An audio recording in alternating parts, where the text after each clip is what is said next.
जय श्री कृष्णा। ठाकुर जी की वुलन वाली ड्रेस बनकर तैयार हो गई है। अब हम ठाकुर जी को ये वाली पोशाक धारण करवाते हैं। आप सब कमेंट करके बताना कि कैसी लग रही है ठाकुर जी को ये वाली पोशाक। चलिए आइए ठाकुर जी को धारण करवाते हैं।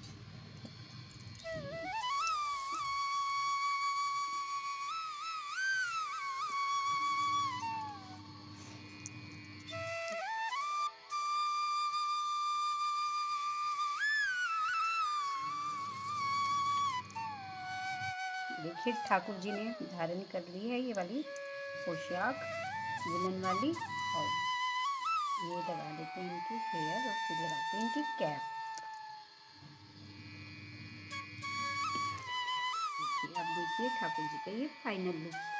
कैसी लग रही है ठाकुर जी की पोशाक? कमेंट कर जरूर बताना। राधे राधे, जय श्री कृष्णा। और हमारे क्यूट से गाना के लिए कमेंट में राधे राधे जरूर लिखना। जय श्री कृष्णा।